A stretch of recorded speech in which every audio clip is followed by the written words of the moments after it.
When I called to ask what weekend I should block off, Noah answered like he was reading a weather report. "We already got married, Dad. Kept it intimate. No parents."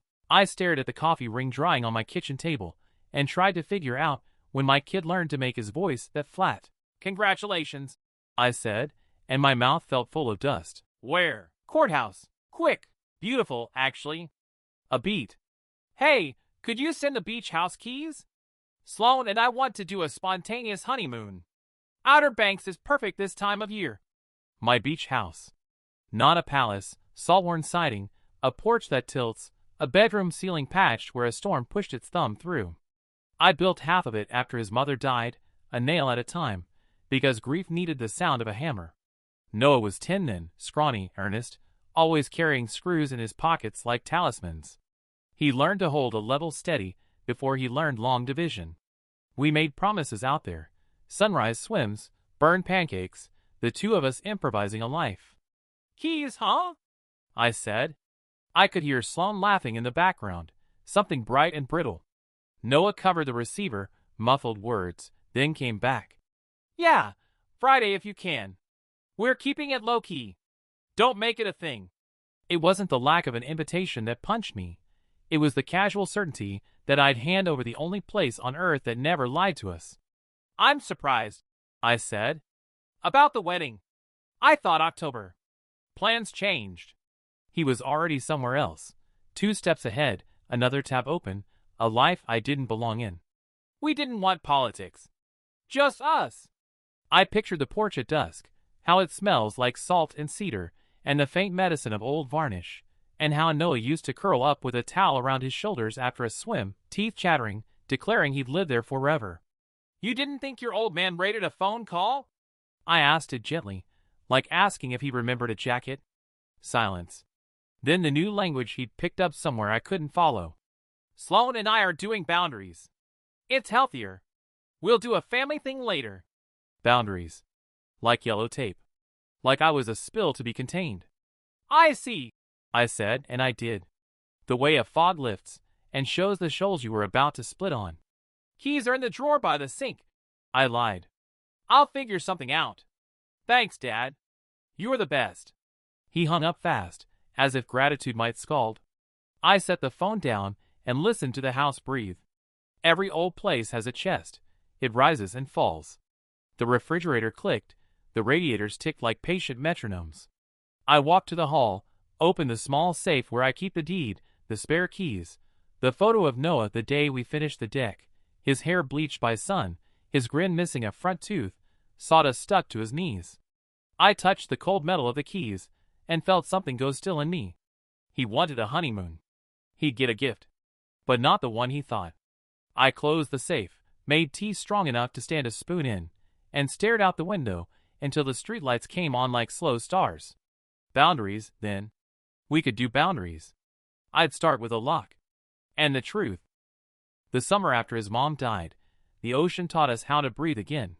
We drove down with the back seat rattling, toolbox, patchy tarp, a cooler that never sealed right, and pulled up to the cottage with its shingles lifting like a dog's hackles. Salt had worked its way into everything. So had grief. Both needed scraping. Noah was 10 and serious about being useful. He wore my old work belt cinched twice, and kept screws in the candy pocket where I used to stash peppermints. We started with the porch because that's where the house says hello. He learned to tap nails, not muscle them, to let the wood tell him when enough was enough. By noon we were both sunburned along the backs of our necks and tasting sawdust like a second breakfast. He asked if the house missed her. I told him homes remember. That's why you have to keep them busy. We built a ritual out of stupid little things.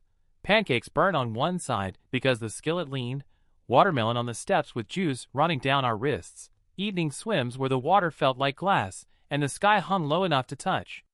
At night, the wind rode on the screens and Noah fell asleep with the ugly flashlight he loved tucked under his chin, as if he might have to look for me in the dark and wanted to be ready.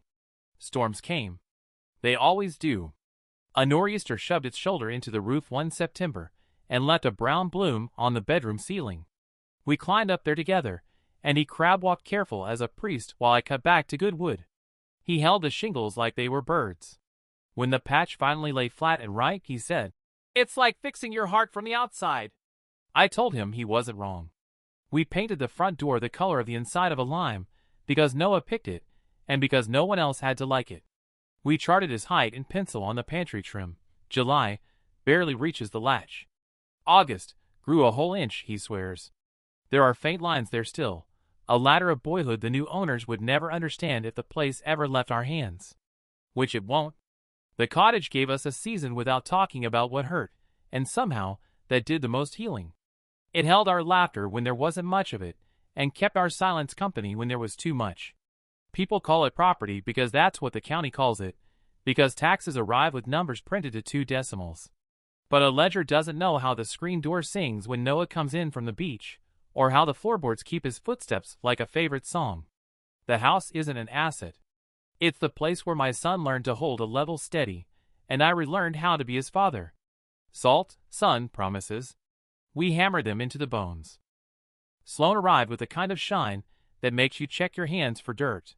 White sundress without a wrinkle, sunglasses like little mirrors, sandals that looked allergic to sand. She kissed the air beside my cheek and told me she loved the door color.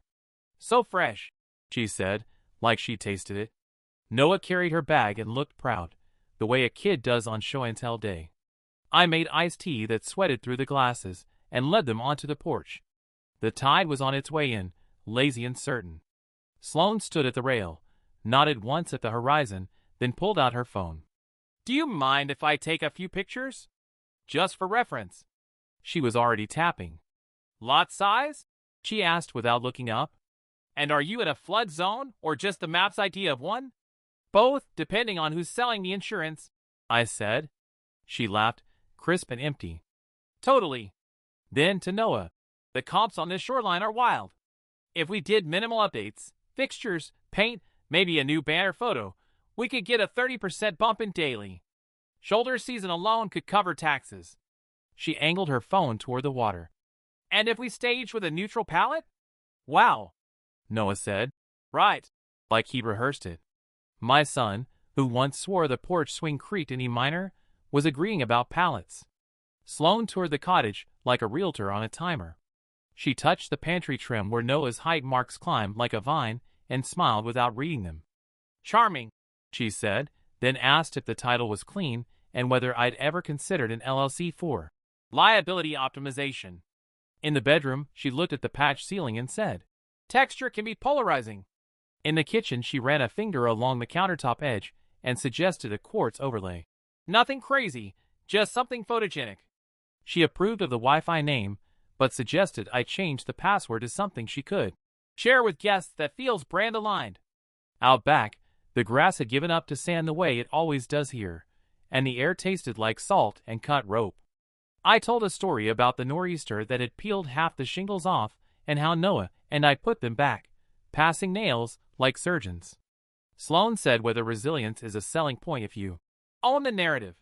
She had compliments for everything and affection for nothing. I watched her slip her arm through Noah's and lean her head against his shoulder properly, like it had been taught. "This place has so much potential," she said. "Not history. Not memory. Not the deck where my boy lost his first tooth biting a frozen waffle, or the porch where we sat through a lightning storm counting the miles by the delay. Potential. The word that means you aren't enough yet." I poured more tea and waited for the part where she'd just let the ocean do its work on her, soften the edges, put a little sand in her shoes. It didn't come. She asked about the deed instead, how it was titled, whether there was a contingency plan. If, God forbid, something happened. Noah didn't look at me. The sun fell gold across the floorboards, and the screen door sang its old song when the breeze came through, and for a second I wondered if the house felt what I did, a draft where there shouldn't be one. Red flags don't always snap in your face. Sometimes they hang quiet, the exact color of a pretty dress, and you only feel the wind they make when you turn away. It didn't happen all at once. First the daily check-ins became every other day, then Sundays only if he was driving somewhere and needed the company of my voice to pass the miles. Then he was always just running into a meeting, even on Saturdays. When we did talk, there was a new varnish on him. The grain was still Noah, but the shine wasn't something I'd put there. "We're building our own unit," he said the first time I asked if he was coming down for the weekend. Unit. As if the two of them were a sealed appliance you keep the warranty for. Healthier that way, he added, and I could hear Sloan in the phrasing like a soundtrack. Less triangulation. Triangulation? I repeated, like it might taste better if I said it slow. Sounds nautical. He laughed, but it was an exit ramp, not an invitation. He talked about schedules and reset rituals, and how couples who thrive have clear lanes. I pictured the beach road, one lane each way, a yellow line down the middle you don't cross unless you're passing or in trouble. When I asked about Thanksgiving, he said, "We promised Sloane's parents. It's about disrupting patterns. We'll swing by after." After turned into a text at 10 p.m. with a photo of a long table and a pie too perfect to have been made in a real kitchen. Christmas was similar. We're starting our own traditions, which sounded like he'd found a way to rename absence and make it aspirational. I put the lights on the porch anyway. Habit. Hope. Muscle memory. The last time he came by the city apartment, he didn't sit, just stood in the doorway like a neighbor borrowing a ladder. "Dad, I need you not to overstep," he said, carefully, the way you tell a child to hold scissors the right way. "Sloane and I agreed on boundaries with family." "Overstep how?" I asked. My voice did that thing where it pretends to be casual while something inside it braces for a hit. "Dropping by, asking about plans, weighing in on our choices." He ticked them off on his fingers, a tidy inventory. "It creates pressure." "I'm asking if you're coming to Christmas," I said. "That's what I'm weighing in on."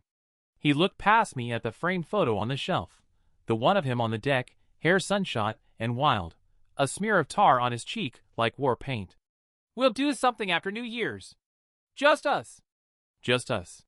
The two words that used to mean the desperate, grateful pairing we made after his mother died now used to draw a ring I wasn't allowed to step inside. After he left, I stood in the kitchen with the light off and watched my breath show up against the window, small clouds that disappeared before I could decide what they looked like. On the phone, Sloane was always courteous, perfectly chilled. She called me by my first name and said things like, "We so appreciate your understanding." As if gratitude were a receipt she was making sure I put somewhere safe. She sent a shared calendar invite titled Holiday Boundaries, with notes about communication windows and emotional labor. I stared at it the way you stare at a rip current sign on an empty beach, knowing the warning is real, not believing it has anything to do with you until you feel the pull at your ankles. When the calls fell to once a week, I stopped waiting by the phone and started fixing the hinge on the pantry door that always squealed. It's a small thing, oiling a hinge.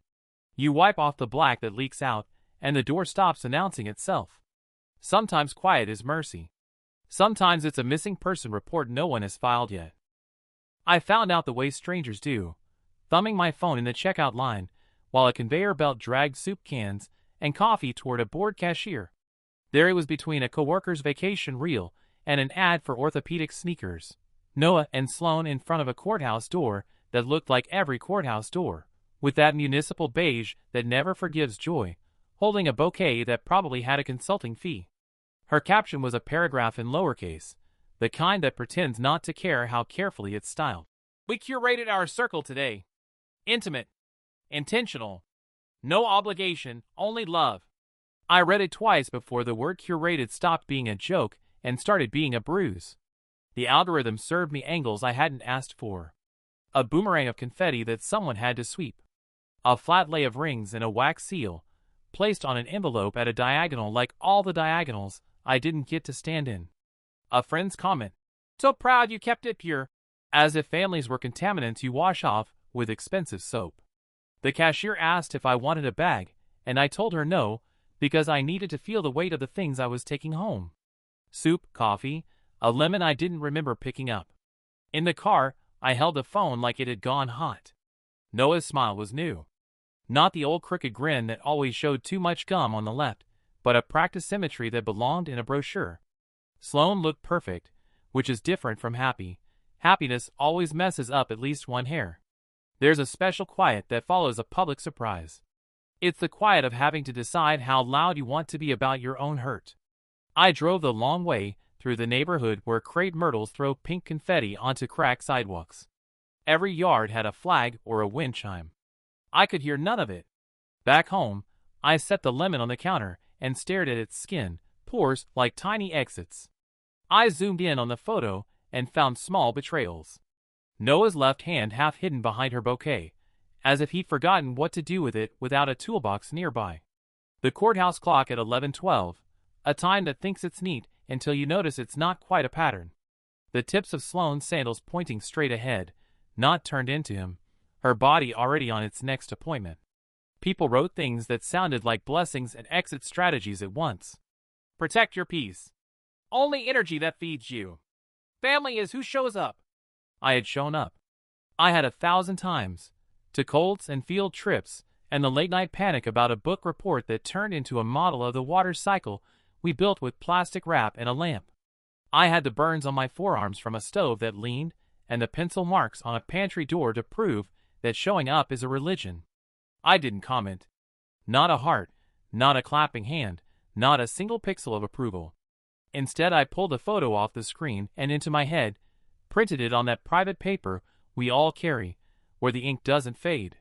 It stung less than I expected and more than I could explain. Curated our circle.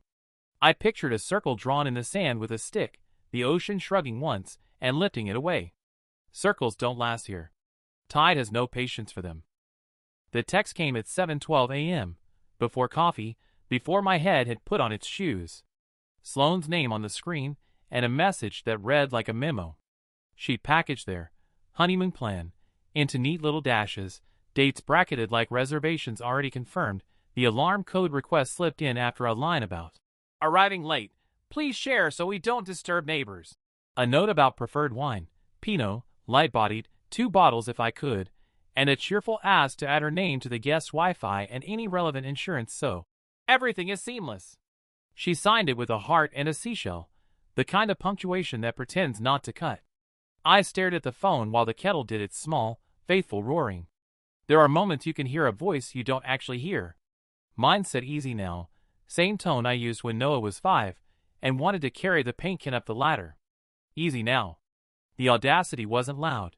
It was precise, measured, like someone tapping studs with a knuckle, learning where to sink the nail. I typed and erased 3 replies. Congratulations again felt like handing over the reins. A joke about the wine felt like letting her set the language. I set the phone face down and poured water over coffee grounds that bloomed like a small brown storm. The house watched me. Old places do that. Every hinge and board has an opinion if you've lived with it long enough. I read the message again, slower. The dates were the exact week in Noah, and I used to take the first swim of the season, the cold that made you gasp and swear you could hear your heart echo in your ribs. The code request assumed there would be no ceremony to the door, no pause on the porch where we press our hands to the jamb like a greeting. The Wi-Fi note made the place sound like a co-working space with better views. Insurance. She was thinking like a person who believes paper is stronger than wood. I could hear Noah in the background if I tilted the phone in my mind. Not his voice, but his compliance, the small quiet he uses when he's decided a thing is not worth a fight. He would think this was logistics. He would not see the way every line stepped a little farther into our house, into our story, feet leaving no prints. I wrote back that I'd have everything set. I told her I'd leave a basket with towels and a spare key on the porch, that the alarm would be handled. I thanked her for giving me the dates. It helps with prep. I added a period where she would expect a smiley and sent it. Then I went to the drawer where the old lock sets live, ghosts of knobs and plates that never got thrown out. I picked a spare cylinder and a tiny bag of pins that looks like confetti for people who don't celebrate. I pulled the deadbolt from the back door and repinned it, the delicate work that always makes me feel like I'm tuning something that matters. When I slid the key in and turned, the bolt rode smooth. A new code, a new bite, the same door. I printed a guest card with the Wi-Fi name and a password she would appreciate and changed nothing about the insurance except a note in my own file. The ocean outside went about its business, pushing light across the water like a careful broom. Entitlement doesn't shout here. It arrives in lowercase, asks for what it wants, and thanks you in advance. I set my phone beside the basket and let the kettle cool. Some gifts arrive wrapped. Some you build at the workbench with your mouth shut. It was the kind of afternoon that sands you down, low tide, sky the color of old tin, gulls arguing like drunks. I was scraping flaking paint from the porch rail when Marty from 2 cottages over ambled up with a six-pack and the look of a man who prefers news to silence. Marty rents the place most summers, a handyman's limp and a fisherman's patience. He leaned on the post I hadn't gotten to yet and said, casual as weather, "Saw your boy the other week. Congrats on the hitchin'. That the same girl who had the scene at Larkspur Lake last fall?" I set the scraper down. "Scene?" He sipped, frowned like the beer owed him money. "Buddy of mine manages a few places up there. Said some fancy engagement went sideways. Bride to be lit into the groom's folks over a family lake house not coming through. Screaming in the driveway. Turns out the house wasn't theirs to promise." He glanced at me, not sure if he'd stepped on something sharp.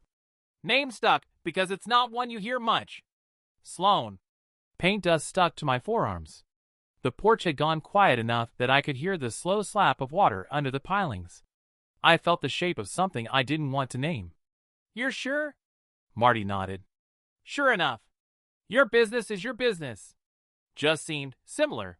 After he left, I sat on the step with my hands between my knees and watched the thin line where ocean meets idea.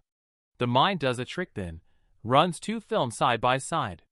In one, Sloane smiling at my door like she owned the patent on politeness.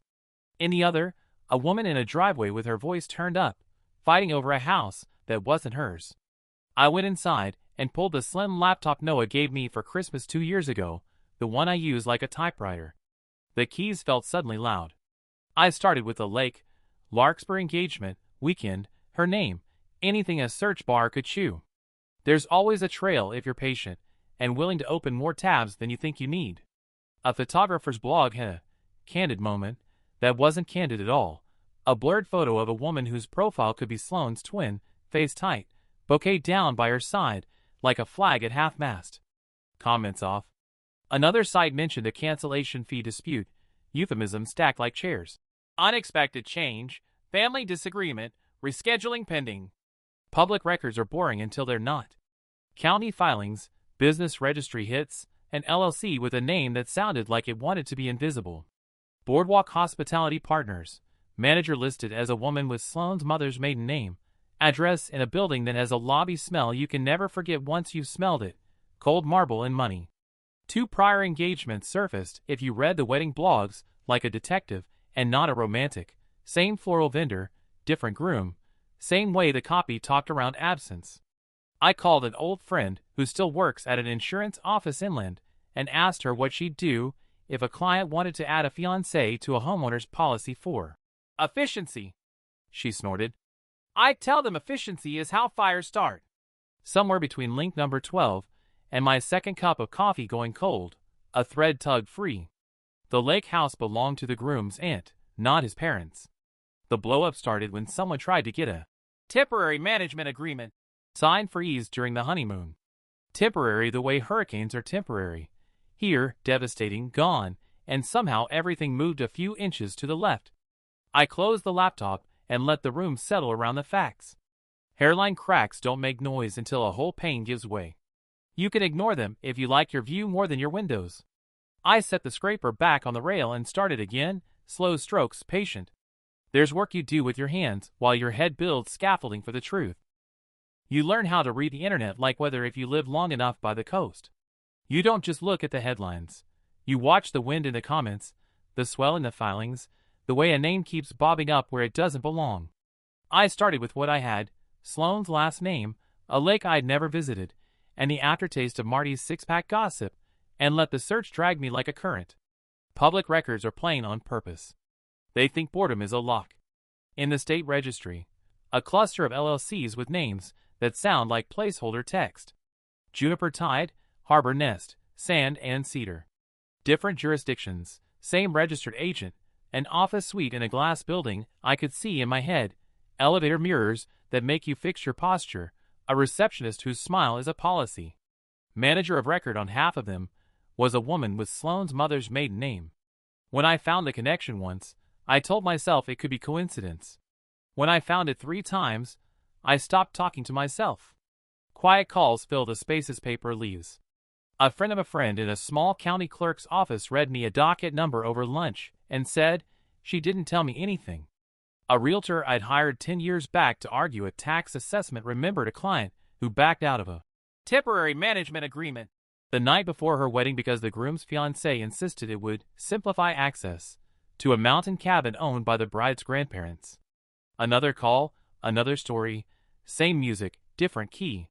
It was just for insurance, they'd said. Just while we're away. Sign now, we'll reverse later. Later never arrives when paper is hungry. 2 names kept ringing like buoys. Ava in Vermont, who had a cedar camp with a dock that looks like a finger pointing into green water. Mila in South Carolina, whose family owns a spit of land where the marsh hums like a choir. Both women had engagement photos that looked like catalog pages, and both had posts that went quiet, then changed tone. I reached out the old-fashioned way, with awkward messages that started with apology. It's a strange thing, asking a stranger to tell you about a bruise, but they answered anyway, in careful paragraphs, as if they'd been waiting for someone to recognize the shape. Ava said the paperwork arrived as a kindness, a tidy folder labeled temporary access and management with signature flags already placed. She'd almost signed until her uncle, the family's grumping guardian, read the indemnity clause out loud like scripture. Mila's story matched in everything but the trees. A shell company with a beachy name, a proposed add-on to the homeowner's policy, a notary who can swing by whenever works. Both women described the same pivot when they said no, warmth cooling, affection measured, a fight about loyalty. Within weeks, engagements undone. By mutual decision, which is the way people say a favorite glass slipped from their hand and chose to fall. I printed what I could and stacked it on the kitchen table beside the photo of Noah with tar on his cheek. Every sheet sounded the same when I squared the edges. The pattern was algebra, not art, a formula you could plug any hopeful couple into and solve for control. You'd think anger would shake the table. It didn't. What I felt was the old carpenter's patience rising, the kind you use when you find rot under pretty paint. You cut back to sound wood. You measure twice. You refuse to build on anything that lies. I cleared the kitchen table the way you do before company, even though the only guest was the truth. The pile I'd been feeding for a week got sorted until it behaved, stacks squared, corners aligned, paper clips making tidy mouths that wouldn't let go. I opened a new leather portfolio I'd bought years ago for a job interview I didn't get and decided it would finally earn its keep. First went the filings. Corporate shells with names that tried to smell like driftwood, harbor nest, juniper tide, sand, and cedar. I printed the state registry pages with the manager's name, Sloane's mother's maiden, circled in pencil, not ink. Pencil forgives, ink doesn't. I added the registered agent sheets, addresses tall and glass, lobbies cold enough to make your teeth set. Beside those, I tucked the emails from an Airbnb host at Larkspur, polite as linen, confirming a bridal preview weekend, and then a follow-up asking about the property access agreement you mentioned. I highlighted the line where the host declined to meet after the unpleasant incident in the driveway. Facts don't savor gossip, but sometimes they hum along. The quitclaim deed template made me angrier than anything else. Lifted language from one state to another like a traveling salesman with the same pitch and a fresh tie. I printed 2 versions, Mountain County, Coastal County. Same signature flags, same indemnity clause pretending not to have teeth. I slid them into sleeves facing each other so they'd see their twin and feel how foolish they looked. I added a note in the margin in my carpenter's hand. Temporary isn't a kind of ownership. Ava's statement came printed from an email, her sentences straight-backed and careful, the way people write after they've learned that every word can be a beam or a match. Mila's came on notepaper scanned to PDF, her voice softer but no less steady, telling me how the notary could swing by whenever. How love turned conditional the minute the pen stayed capped. I asked their permission to include their words, and they gave it, not because they owed me anything but because warnings are another kind of lighthouse. I made a tab labeled insurance and slid in the message from my friend inland, her snort practically audible through the screen. Efficiency is how fires start. I added a printout of my own policy with the parts that matter circled, along with a fresh title search showing the cottage still mine, still clean, still stubborn. On top, where a bow would go if I were sentimental, I placed the key float Noah carved out of balsa when he was 12. It's ugly and perfect, painted the color of a storm with a strip of duct tape where he'd split it. I threaded 2 keys onto the ring, one true, one cut for the decoy lock I'd installed on the back door that morning while the coffee went cold. The decoy slides smooth but says no. The real one knows the house the way a hand knows its own pocket. I closed the portfolio and felt the patient weight of it. Not revenge. Not a trap. A record. A map back to honesty if anyone decided to use it. I wrapped the thing in plain brown paper and tied it with twine I keep for oysters and packages, wrote their names on the tag in my neatest print. The ocean outside was rubbing light along the water's edge, making the place look polished without anyone's help. I set the gift by the door and touched the keys once, the way you pat your coat for your wallet. Weddings are for promises. I was bringing mine. Noah's building has that new money smell, lemon cleaner and concrete that hasn't learned to creak yet. The lobby guard glanced at the package under my arm, like it might tip the scale of his quiet morning, then decided it wouldn't. I took the elevator alone, watched the numbers climb in jumps, felt every floor like a held breath. The hallway carpet was a long, tasteful river. Their door stood at the bend, black and glossy, a peephole like an eye that didn't blink. I could hear music on the other side, the kind that tastes like eucalyptus and algorithms. I set the portfolio down and smoothed the silver paper I'd wrapped it in, the kind from a drawer that has Christmas left in it no matter the month. The twine made a cross that felt more like a brace than a ribbon. I slid the note under it, a small square with my best block letters. Every marriage deserves a true foundation. Dad. I scratched out Dad, wrote Mom without thinking, then frowned at my own hand and replaced it with my name. Names matter when you're telling the truth. I stood there longer than a man delivering something should. You want to knock. You want to see your boy's face do the thing it did when you fix something broken with nothing but string and faith. You want to be let in. Instead, I listened to the soft hydraulics of the building, the faint jangle of someone else's keys down the hall, the elevator sign open somewhere behind me. I pressed my palm flat to the cool paint beside the door, not on the door itself, not on their threshold, and felt absolutely nothing. New walls don't keep a history's heat. When I bent to leave the package, the key float knocked against the floor with a hollow little clunk. That sound pulled something in my chest like a boat rope.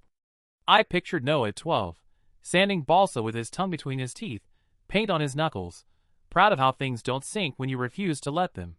I tucked the float so it would be the first thing he saw, a homing beacon disguised as a child's project. I straightened up and stepped back until the peephole was not full of me. For a second the hallway light flickered, a blink from the building's eyelid, and I caught my reflection in the polished black. A man in a clean shirt he didn't need to wear, shoulders a little too square, jaw set like a clamp. I looked like a father trying not to look like one. In the elevator down, I could smell the ocean on my sleeves though I hadn't been near it yet today. Salt lingers. It rides along. The lobby guard nodded without asking if I'd found who I needed. Outside, the day had the color of a nickel, buses exhaling, pigeons gating like they owned the block. I walked 2 streets without realizing I'd chosen a direction, then stopped to look back up at the building from the sidewalk, counting floors with my finger like a fool. You can't see a doormat from the street, but I tried anyway. By the time I reached the truck, my hands had stopped playing the memory of the keys clunk. I turned the engine, let the radio find a station on its own, and drove with the kind of care you use when you're carrying something fragile you've already put down. The cottage would be waiting, all its old noises tuned to me. Somewhere behind me an elevator opened. Somewhere above me a door did or did not. The call hit before dinner, my name flashing on the screen from Noah's phone like a warning buoy. I answered and got his breath first, ragged, furious, then his voice, already mid-swing. What the hell is this? Paper rustled against the microphone. You left a dossier? Are you insane? I rested the spatula on a plate and turned off the burner. The house approved in a small, settling sound. Hi, son. Don't hi, son me. He was pacing. I could hear the shoes talking to hollow floors. You think you can stalk my wife? You think you can sabotage? Read, I said, calm like the tide on a windless day. Start with the first tab. State registry. Then the insurance note. Then the quitclaim templates. After that, call the attorney whose card is clipped to the back. Do not use any key in any lock until you've done all 3. Silence, a kind I recognized. The moment you choose to either look or keep pretending. It didn't last. Sloane's voice arrived like ice in a glass, perfect shape, no melt. "Elaine," she said, crisp, friendly for witnesses. "This is beyond inappropriate. You're spreading defamatory material. We have every right to involve. Defamation requires lies," I said. "If I lied, sue me. If I didn't read, then call." Noah came back tighter. "You're poisoning this. Boundaries, remember? You can't stand that I'm not." "I can stand a lot, kid," I said softly. "I can stand being left out.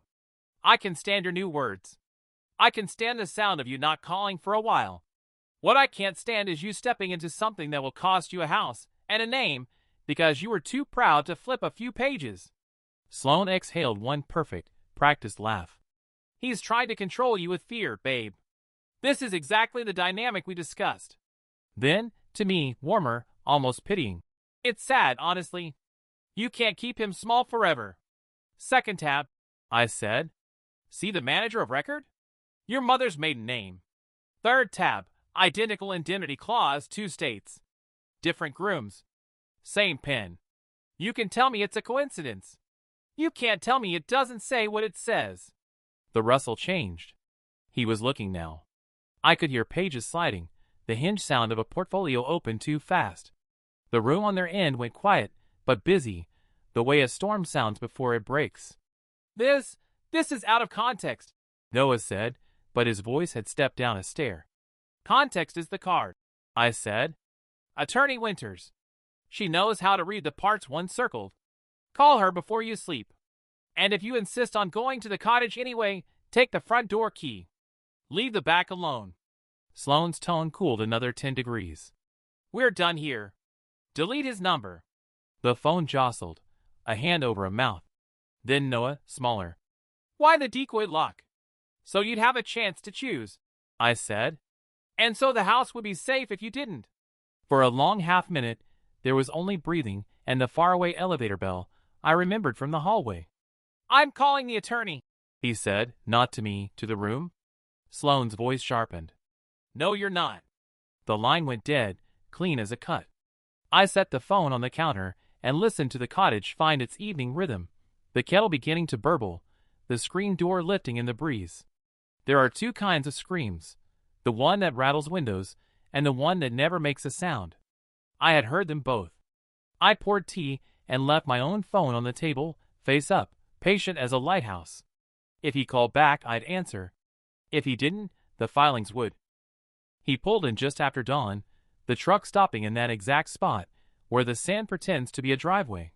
No music, no passenger, just Noah stepping out with the posture of a man who'd been arguing with himself all night. The air had that pewter taste before the sun makes up its mind. We didn't touch. We didn't have to. I handed him a mug of coffee, and we walked down to where the wet sand keeps secrets. The beach was empty except for gulls drawing punctuation over the tide line. We fell into the old pace, my longer stride shortened, his shorter stride stretched, until we matched without thinking. He kept the mug cradled like it might fly off if he loosened his grip.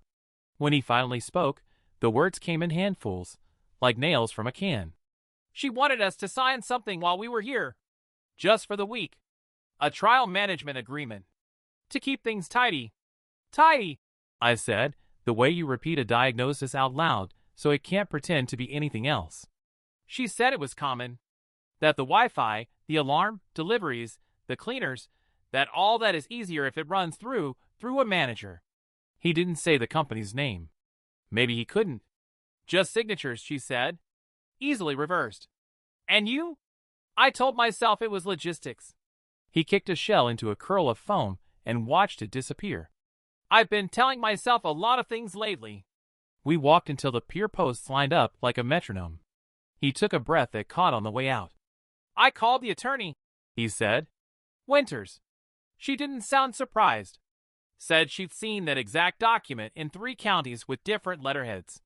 Said temporary is a word you should never sign next to without a lawyer, especially when it touches title.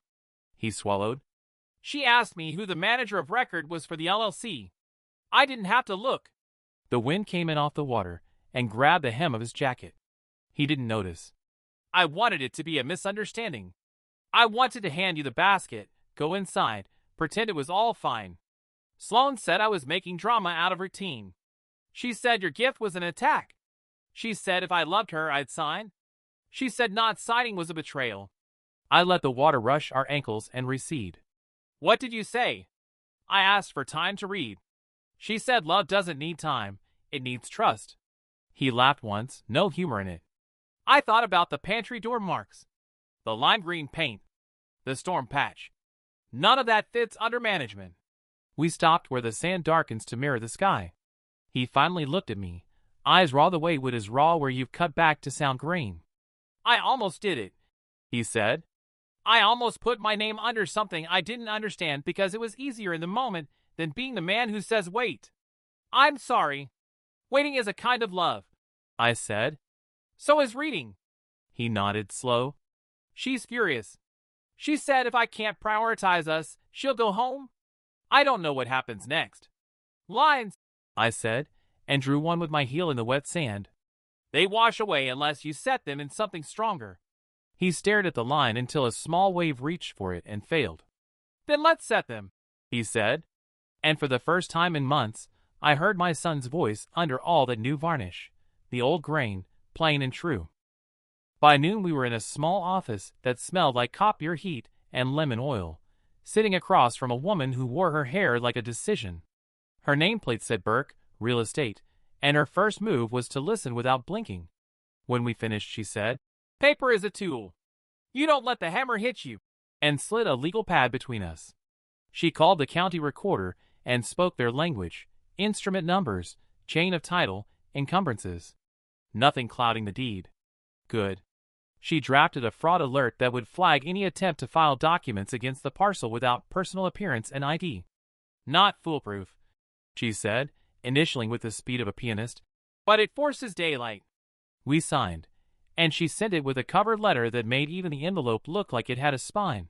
Back at the cottage, we did the dumb, vital chores that keep a place honest.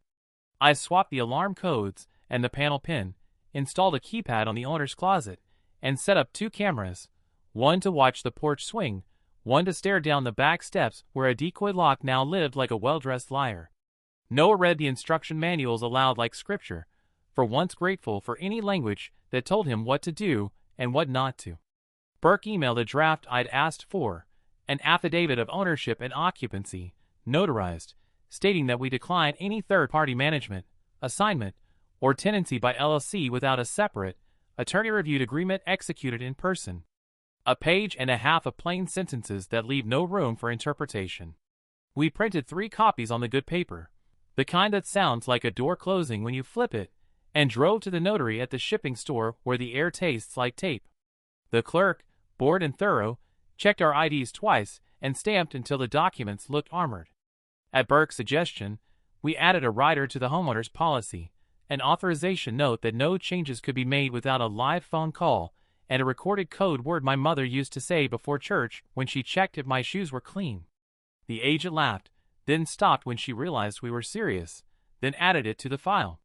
We made a folder labeled if anyone asks and put it by the front door, copies of the affidavit, the fraud alert receipt, a 1-page letter to law enforcement explaining that any attempted entry with documents referencing temporary management or LLC tenancy should be treated as unauthorized. I typed the cottage's parcel number so big it looked like a prayer. Night came on like a slow tide, blue moving to ink. Noah sat at the table with the portfolio open, the quitclaim twins staring up like bad relatives. It's strange, he said, rubbing the back of his neck. How something that looks like nothing can almost take everything. That's why paper wears a tie, I said. So you don't notice the hands. He nodded, then stood to check the back step camera on his phone, the little square of darkness that now belonged to us again. We pressed the new code into the lock, let the bolt throw with a clean click that always sounds like a promise kept.